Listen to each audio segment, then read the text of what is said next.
Et donc, bienvenue à tous. Donc, on continue avec la thématique du karma. Et la question aujourd'hui, donc, si tout ce qui se passe dans notre vie est prédéterminé, c'est-à-dire déterminé par nos actions passées, par cette loi du karma, si le futur dépend de nos actions actuelles et des actions passées, donc, où est notre liberté? D'abord, est-ce qu'il y en a une? Et puis, s'il y en a une, où est-ce qu'elle est? Est-ce qu'on peut atteindre à cette liberté? Est-ce qu'on peut sortir, s'élever au-dessus de la loi de cause à effet, de la loi du karma et des inévitables souffrances qu'elle implique dans notre réalité incarnée et dans l'existence de manière générale. Donc c'est le thème pour aujourd'hui. Donc vraiment, on continue sur ce qu'on a vu la semaine dernière. Et on va commencer avec un petit moment justement pour s'intérioriser. Alors pour commencer, je vais vous lire un texte de l'autobiographie d'un yogi, la version originelle, c'est-à-dire la première édition qui a été traduite en français.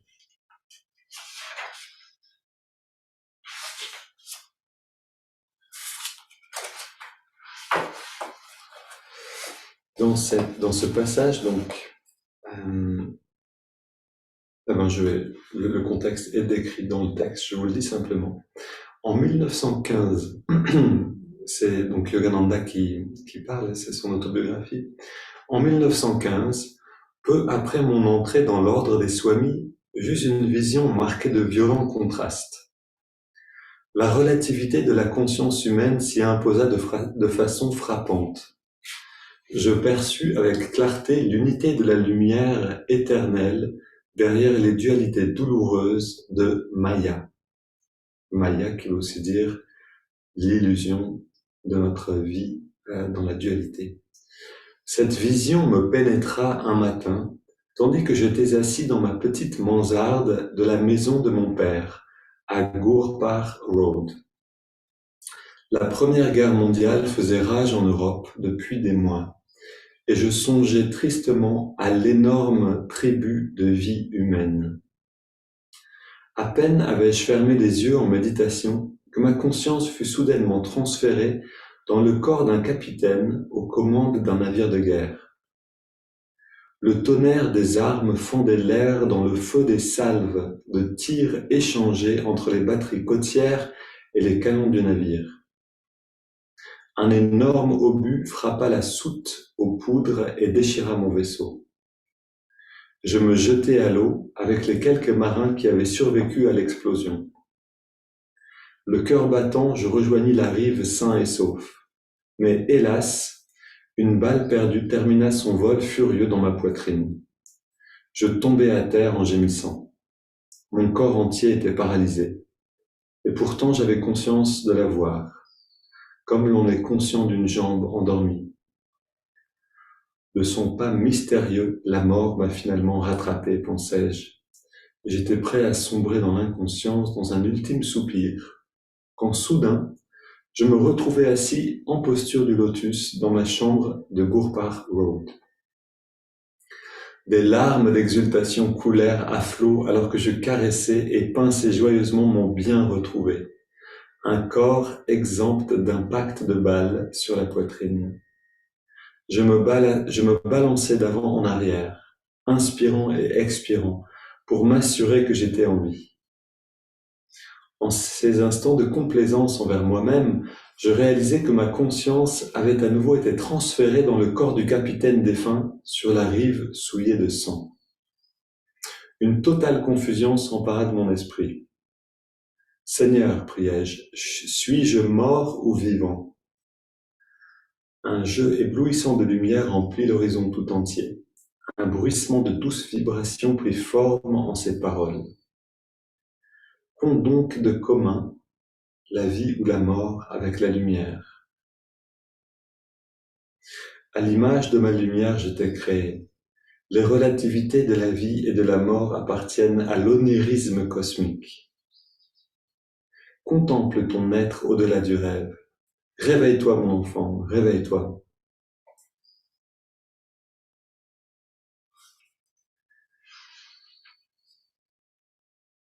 Dans une salle de cinéma, les spectateurs peuvent constater, en levant les yeux, que toute image à l'écran apparaît au travers d'un unique faisceau lumineux dépourvu d'image. De façon similaire, le drame universel pittoresque est issu de la seule lumière blanche d'une source cosmique. Avec une inconcevable ingéniosité, Dieu met en scène un divertissement pour ses enfants humains, faisant d'eux à la fois les acteurs et l'auditoire de son théâtre planétaire.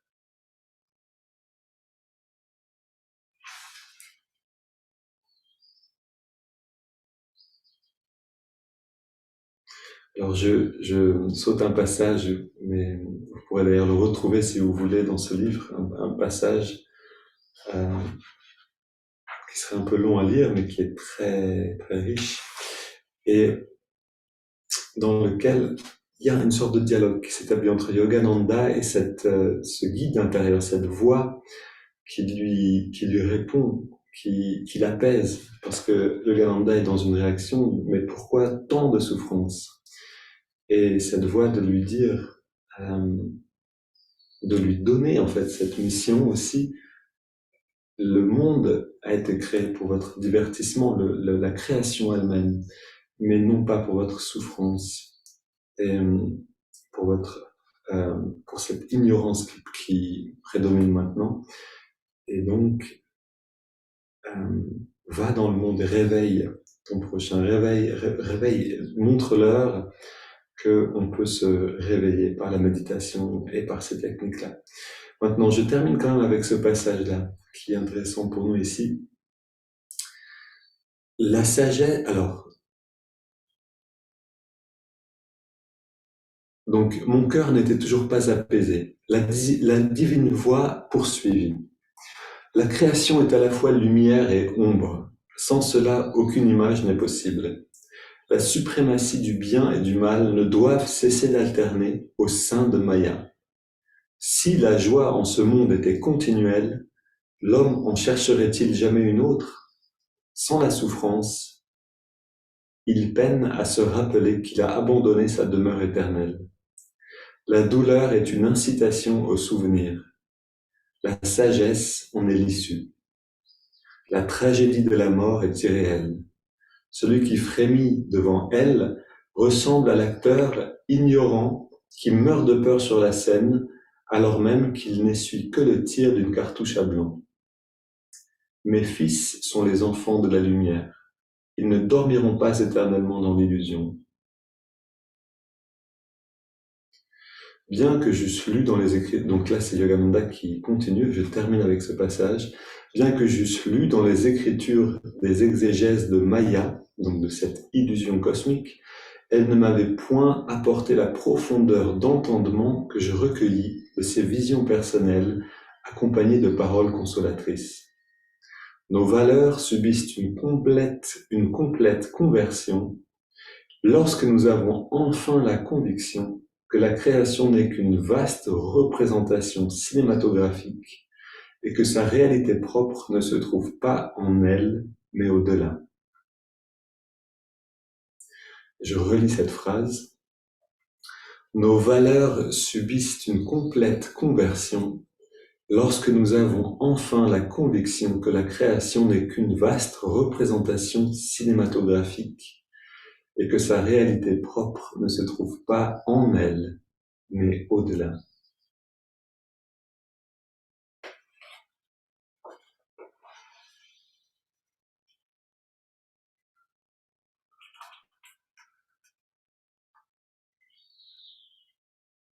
Alors, pourquoi ce texte alors qu'on parle de karma?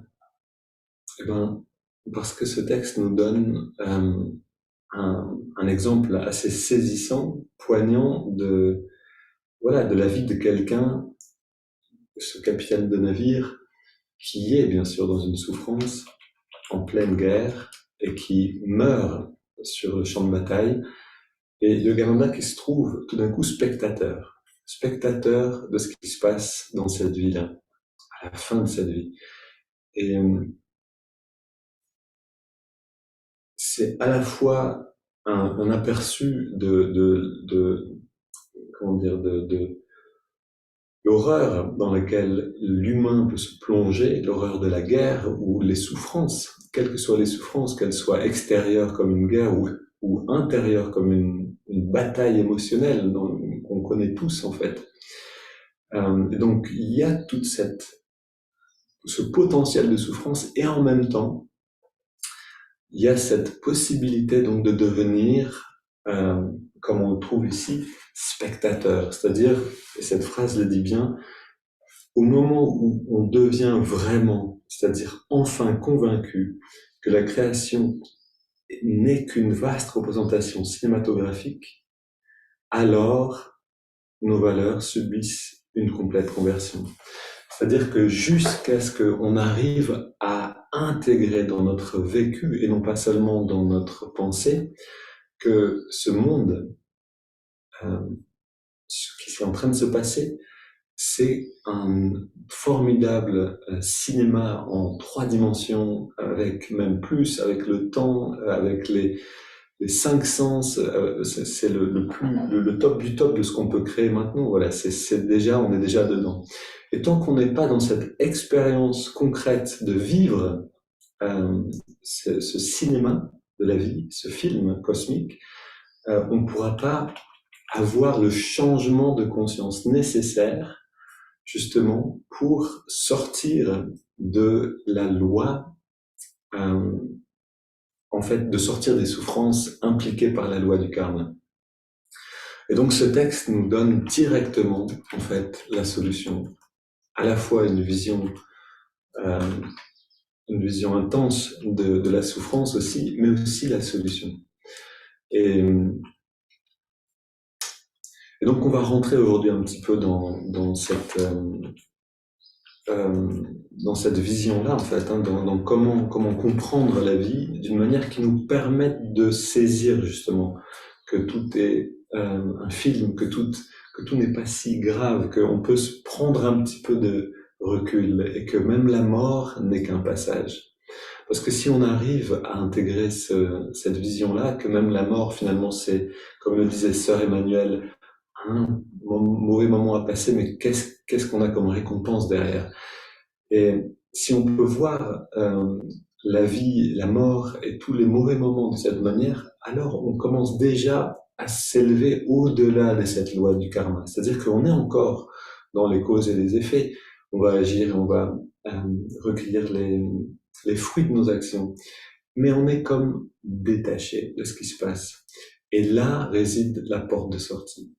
Alors, pour comprendre maintenant comment la vie est créée, comment l'existence fonctionne, on a besoin d'une image. Cette image, on l'a vue au cours d'un autre satsang, on va la reprendre quand même. C'est cet exemple de l'architecte. Les écritures du Sanatana Dharma, donc les écritures du yoga, nous expliquent que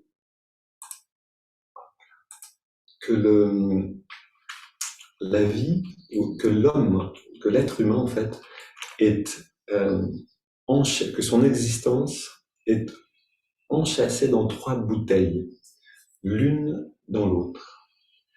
Et donc, on a trois dimensions d'existence qui cohabitent. Vous voyez l'image et elle va faire sens avec le temps, on y arrive. Mais on a donc on peut voir ça comme 3 bouteilles, l'une dans l'autre. On a le corps physique, on a le mental, le corps astral, le corps d'énergie, et on a encore qui englobe tout ça, le corps causal, qui correspond justement, on va le voir, au karma.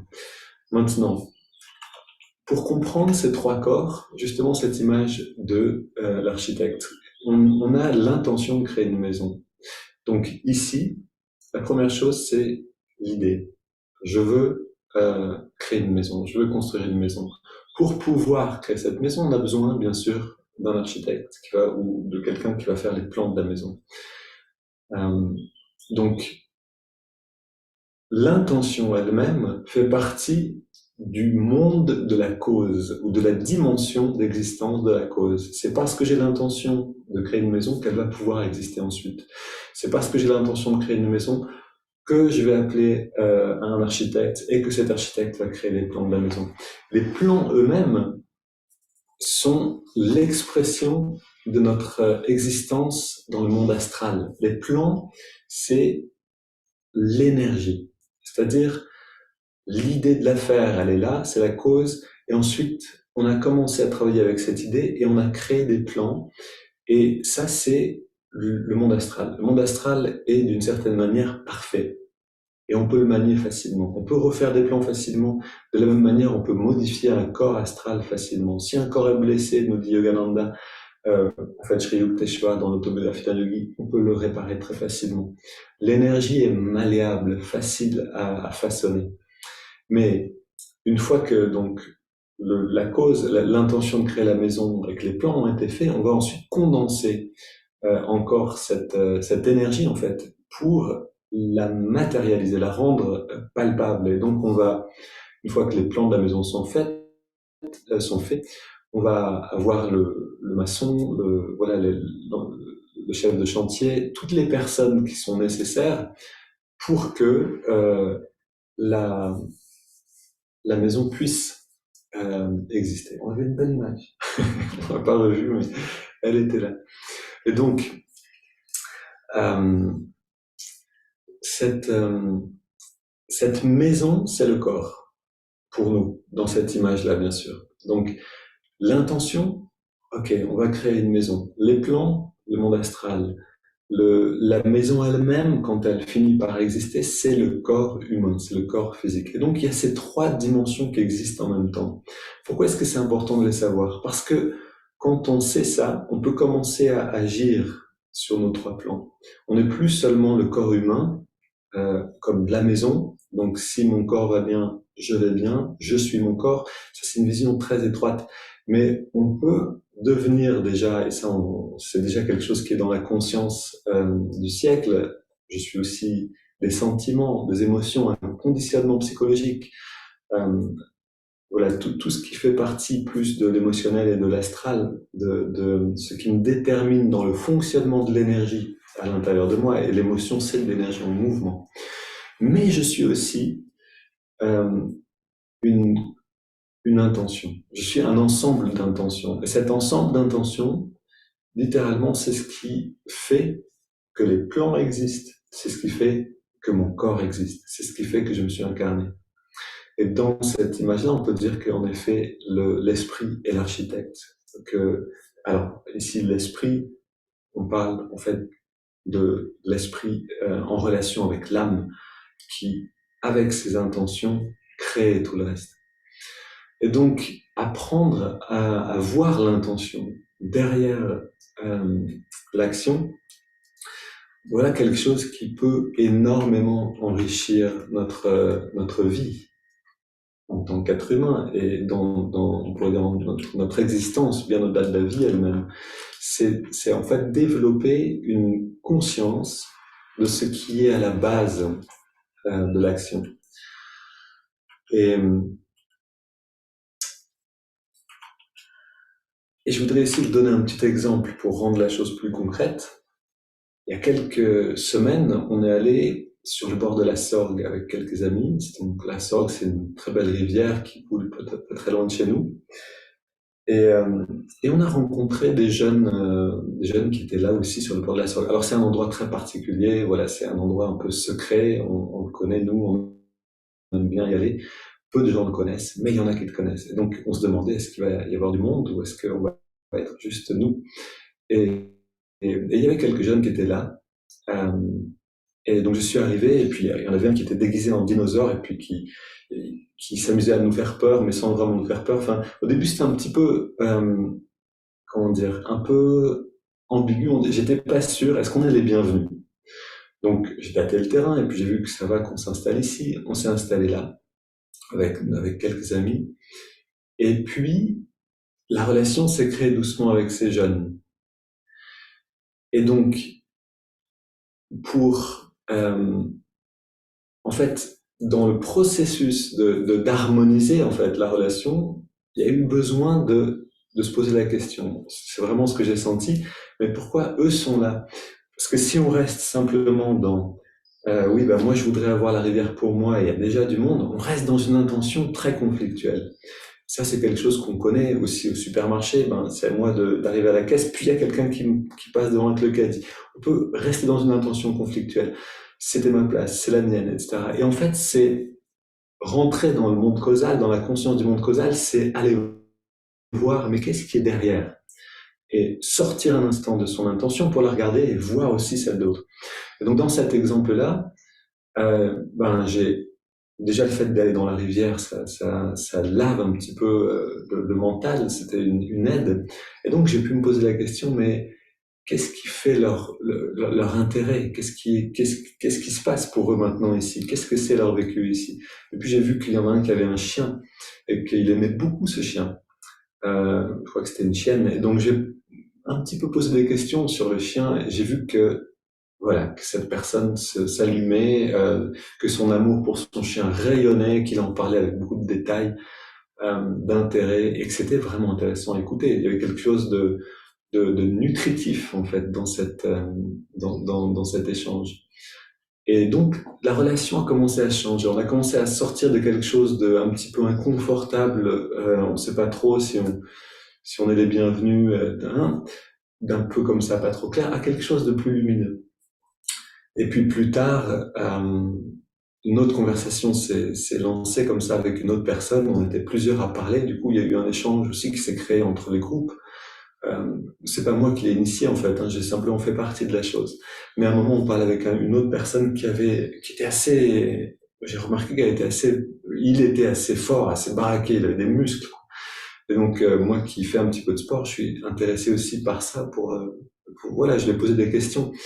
Et lui, tout d'un coup, il s'est épanoui dans l'explication de ce qu'il mange, le nombre de calories, de la protéine, qu'avant il était mince, un peu maigre, et puis que maintenant, enfin, il avait réussi à reprendre le contrôle sur son corps et qu'il était content.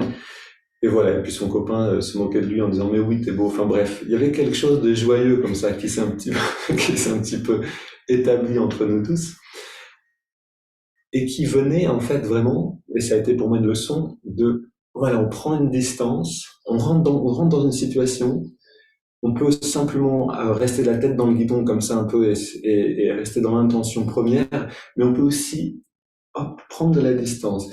Et donc cette image de l'architecte, elle nous permet, c'est ces trois mondes qui existent, elle nous permet de voir que, ok, on est là, il y a la rivière, il y a l'espace physique, il y a là où je voudrais être. Ah, il y a d'autres gens. Est-ce que j'en reste là? Ou est-ce que je remonte? Est-ce que je peux remonter encore d'un étage et même d'un deuxième étage? Aller voir l'intention. Est-ce que je peux me relier à la personne à partir de cette dimension-là? Et donc, cet exemple pour dire que c'est pas quelque chose de seulement abstrait. C'est-à-dire, on a tendance à dire, voilà, d'après le yoga, l'existence, c'est ça, les trois mondes. Ok, bon, basta, on passe à un autre sujet, mais on n'en fait pas grand-chose de ces connaissances-là. Non, on peut vraiment les faire atterrir dans notre vécu et s'amuser littéralement. J'étais hier sur une petite place, la place du village de chez nous, une toute petite place, mais sur cette toute petite place, il y a deux restaurants. Et le fait de s'asseoir au milieu, au soleil, et puis de rien faire, c'est merveilleux, parce on peut regarder les histoires qui sont en train de se passer pour les gens qui sont là. Une petite fille qui veut jouer, un petit frère qui veut rester avec sa maman, une famille, un couple qui se perd dans le village et qui tourne en rond depuis une demi-heure. Il y a plein de petites histoires qui sont en train de se passer et on peut les observer et rentrer dans la richesse de ce monde causal, c'est-à-dire des intentions des gens.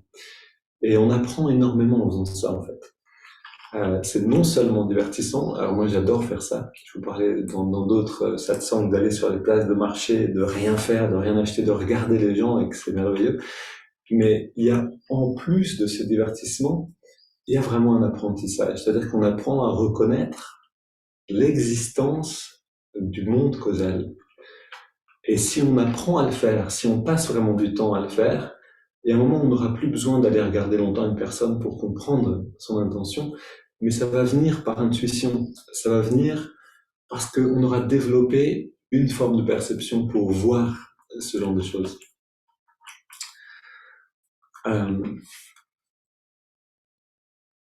Alors, une plus grande question se pose, et là je voudrais vous lire à nouveau quelque chose à propos du monde causal, c'est quelle a été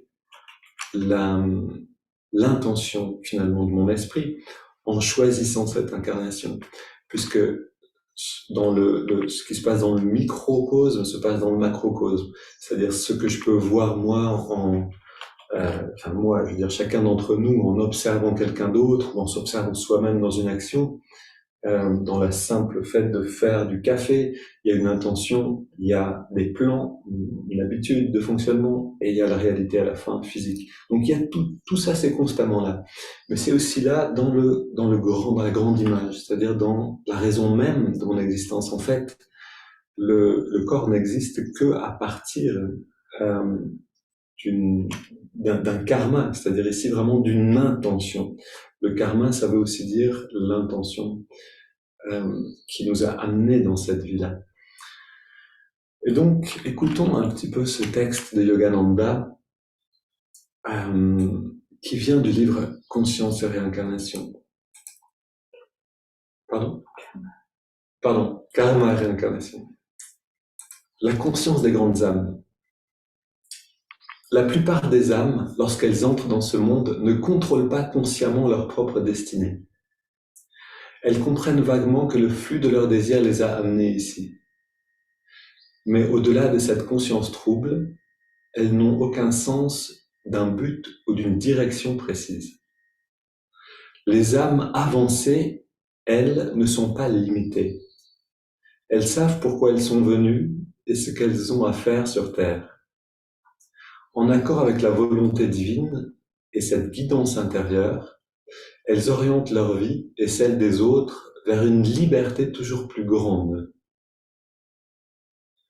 D'autres, enfin, à mesure qu'elles apprennent à entrer en contact avec la joie toujours nouvelle de la méditation, s'élèvent graduellement au-dessus de la conscience grossière de la matière vers la liberté de l'esprit. Plus la conscience de l'âme plus la conscience de l'âme et d'une direction supérieure est claire, et plus l'âme est libre des dictats du karma. Donc, en fait, plus on est justement, c'est littéralement, ça illustre ce que je vous disais à l'instant, c'est-à-dire, mais ça le dit et ça nous amène plus loin, plus on est conscient de cette direction en nous, de cette intention première dans la raison de notre existence, plus c'est clair et plus on va se libérer des causalités, c'est-à-dire de la loi de cause à effet, de la loi du karma. Je continue. L'abandon parfait à la volonté divine n'est en aucune façon passive. Une grande volonté et une grande concentration sont nécessaires pour harmoniser parfaitement l'esprit. L'abandon permet à l'âme, donc l'abandon, ça veut dire vraiment s'abandonner à cette plus grande conscience, permet donc à l'âme d'étendre sa conscience, comme une sphère de lumière illimitée, jusqu'à ce qu'elle englobe l'omniprésence. L'expansion heureuse de l'âme entraîne une domination croissante. Alors je vais le retraduire. L'expansion heureuse de la conscience nous amène à une maîtrise croissante, non seulement de soi-même, mais aussi à dominer en fait le monde de la matière. C'est-à-dire qu'on n'en est plus seulement la marionnette, le sujet, on ne subit plus l'existence matérielle, physique, incarnée, mais on devient en fait vraiment petit à petit, non pas seulement l'acteur, mais aussi le co-auteur, on pourrait dire, de cette existence. Alors, s'il y a un endroit qui est, je trouve particulièrement intéressant dans cette lecture, c'est plus la conscience de l'âme. Donc, plus en fait on est conscient d'une direction supérieure, et plus on devient libre de la loi des dictats du karma. Et donc, c'est pour ça que ça vaut la peine de se poser la question, en fait, de quelle a été l'intention. Je me rappelle, à certains moments dans ma vie, je me disais, c'est drôle, on vit, on fait plein de choses, mais on se pose rarement la question à quoi, pourquoi est-ce qu'on est là, à quoi ça sert la vie. On fait plein de choses, mais pourquoi est-ce qu'on vit? Et en fait, plus spécifiquement, se poser la question, pourquoi est-ce que je suis sur Terre? Pourquoi est-ce que je suis là? Qu'est-ce que c'est l'intention qui est à la base des plans qui ont construit ce corps, cette vie, cette destinée. Et c'est pas quelque chose, encore une fois, qui est une belle pensée à laisser comme une philosophie de comptoir où on va simplement en parler et puis c'est tout. Mais on peut vraiment, et c'est ce qu'on va faire ensemble, en méditation, connecter l'intuition et poser cette question. Quelle est la raison de ma venue? Qu'est-ce que c'est? Et petit à petit, en posant la question encore et encore, obtenir des réponses de plus en plus concrètes, de plus en plus tangibles, qui nous amènent à vivre aussi d'une manière plus en accord justement avec cette direction plus haute. Et, Et donc, en s'accordant avec cette directive plus haute, avec cette loi, en fait, ou plutôt avec cette intention première, c'est là où on va justement trouver cette liberté intérieure. Finalement, une manière rapide, on pourrait dire, de se libérer de la souffrance, c'est de, de rentrer complètement dans notre vocation. Et dans notre vocation, même ce qui apparaît comme une souffrance devient, parce que ça fait partie de notre vocation acceptée, un enrichissement et une certaine joie à l'intérieur. On va garder un temps de pratique ensemble. Donc, je voudrais ici terminer avec quelques idées encore pour nous aider justement à rentrer dans cette compréhension de nous-mêmes, puisque c'est vraiment là tout l'intérêt de tout ça. Alors, se renseigner sur les expériences de mort imminente. Vous avez déjà dû entendre ce terme EMI ou NDE en anglais. C'est quelque chose qui donne qui rend palpable cette dimension-là. Entendre des gens qui vous disent, voilà, je suis mort, je suis revenu dans mon corps, mais quand je suis mort, j'ai vécu telle et telle chose quand j'étais hors de mon corps, et j'ai ressenti les plans de mon âme. Entendre des témoignages de cette manière, ça nous met en fait directement en relation avec cette réalité. Donc ça, c'est quelque chose qui peut beaucoup nous aider, c'est-à-dire aller vers ceux qui ont goûté à cette conscience-là et qui en témoignent. Une autre chose, bien sûr, donc on a parlé un petit peu, l'astrologie peut aider, un médium peut aider si c'est un bon médium. Je connais peu de médiums en France. J'en connais un qui habite pas très loin de chez nous et qui, je trouve, est compétent. Je connais aussi Christine André, qui est connue sur Internet. Je l'ai pas rencontrée, mais je trouve qu'elle a vraiment un bon rayonnement et des enseignements lumineux. Et puis, enfin, on a les rêves. Et on va terminer avec ça pour la théorie aujourd'hui. On a les rêves qui nous guident. Et là, juste un petit passage donc un texte de Casey à propos des rêves et leur rôle. Si je retrouve ça, oui, il est là. Les rêves sont des phénomènes ou des expériences que chacun de nous peut utiliser et appliquer dans la vie quotidienne. Autrement dit, alors ça c'est un commentaire sur ce que dit Edgar Cayce. Edgar Cayce a déclaré que rien d'important ne se passe dans nos vies qui ne soit d'abord annoncé par un rêve.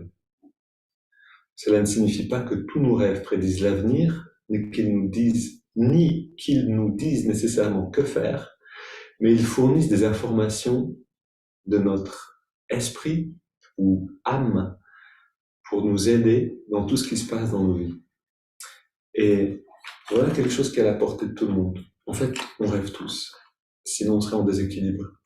Et le fait de, c'est pas qu'on s'en rappelle toujours, mais on peut développer la faculté de se rappeler de ses rêves.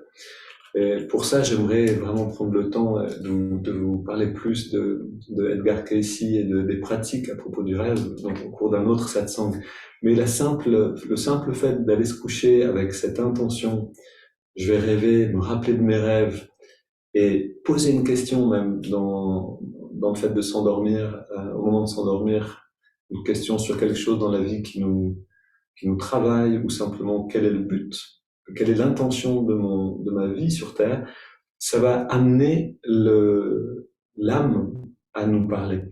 En fait, de s'adresser à elle, elle va se sentir importante, présente, écoutée, et elle va faire donc 1000 pas vers nous. On connaît cette image, un pas, 1000 pas. Donc ici, vraiment quelque chose qui est à la portée de tout le monde et que je trouve alors que j'utilise personnellement presque chaque nuit en fait. Et plus on utilise cette manière-là de recevoir de la guidance, et plus ça devient facile, plus ça devient naturel de le faire. Ok, je voudrais terminer avec un petit moment pratique et puis rentrer dans justement euh, la mise en pratique de ces idées-là. Je vous souhaite donc à tous une belle expérimentation avec ces 3 dimensions d'existence, avec l'application de ce que vous avez reçu, mais dans une belle aventure. Profitez-en bien. Petite Olivia qui fait coucou.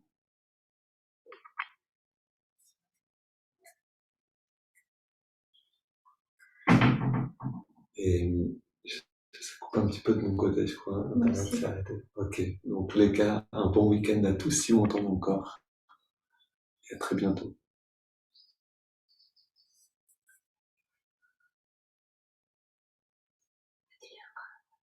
Oui, l'internet a coupé.